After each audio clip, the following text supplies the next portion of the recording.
Hey guys, welcome out to Nerd Strategy. My name is Scott, and today I'm doing a video response to my friend Joel and his team over on Media Glitch. I don't want to waste your time because I only get a few seconds to capture your attention before you click away. Yeah, I'm looking at you.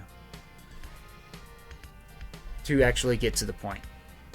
Now, the choices were Mortal Kombat 1, Tekken 8, or Street Fighter 6. Mortal Kombat 1 being the 12th in the mainline series of the game.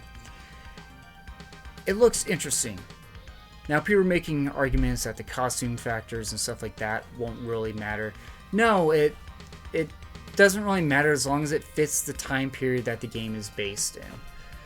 Like, Liu Kang is a god now. He goes back to the time around Mortal Kombat 1.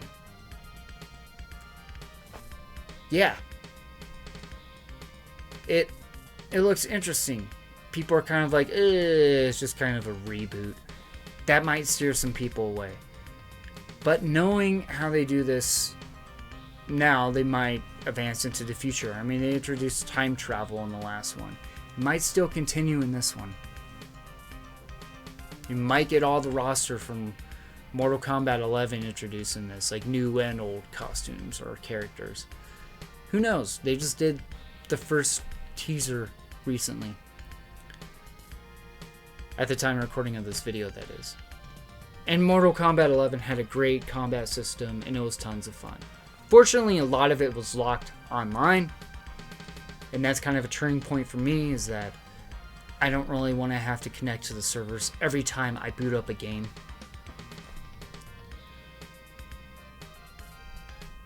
Which is one thing that annoyed me about it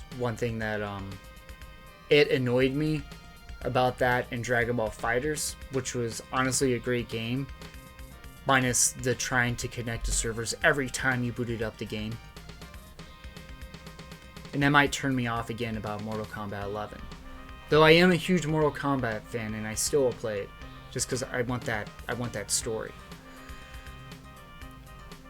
Now, Tekken 8, it just kind of looks lackluster to me. I know Sony's been pushing this out a lot, but it looks like they're just throwing out a bunch of characters on here.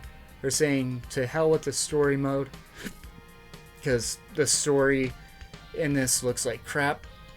It doesn't really grasp my attention. It's one of those fighting games that really isn't known for having a good story anyway.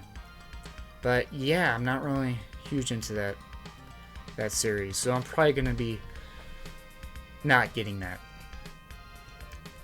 And then Street Fighter 6. Well, this just came out, and it looks good for a modern fighting game.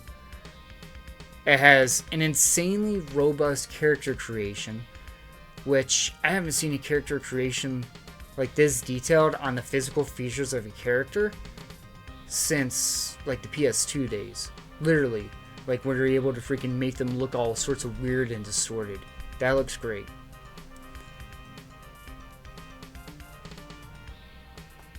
And you could take your online character or your character creation online, which is even more great.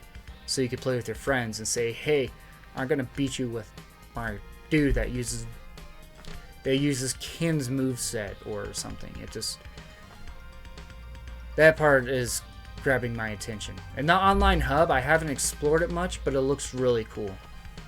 They even throw in some little arcade classics in there for you to try once in a while. They cycle them out, but it looks cool. And no, I haven't picked it up yet, but it's really intriguing my interest. Actually, it just came out today when I'm recording this video, which is the 2nd of June. Now, all these games, and I didn't cover them too much, but the fighting mechanics are all solid in their own right. Like, they're all different. Mortal Kombat has like a combat-based thing, couple of projectiles, and then they have their fatalities, which is great.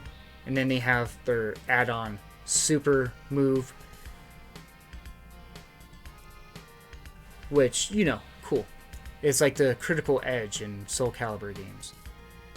And then Street Fighter, same thing. But I've been missing out on Street Fighter games, so I kind of want to get back into this one. Tekken, it has that, but it's mostly just punch, punch, punch, punch, and stuff like that. That's the way I view it, so it's not necessarily as appealing. I don't know, it's kind of a toss-up between Mortal Kombat 1 and Street Fighter 6.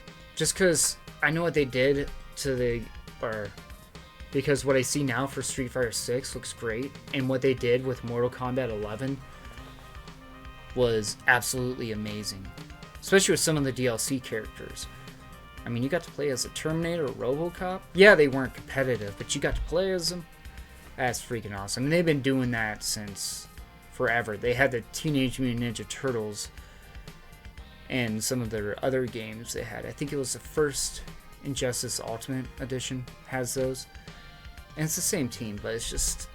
They've been knocking out those games out of the park.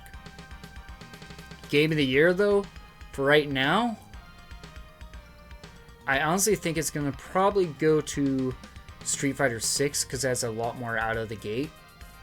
And then Mortal Kombat 1, they start off rocky, but then they add on to it and they make it a really, really fun and really good game. That's what their track record for their games tends to be like. But I don't really know. Right now, I'm leaning towards Street Fighter 6. After I see a little bit more of Mortal Kombat 1 comes out, I'll make my decision then. Plus, yeah, let's be honest, we kind of want to catch up on Ryu and Ken and what's going on with Guile and stuff like that. And as you guys can see from watching me ramble for the last 7 minutes, Guile's theme goes good with everything. Anyway, guys, later. Just my little train of thought for the day. Adios.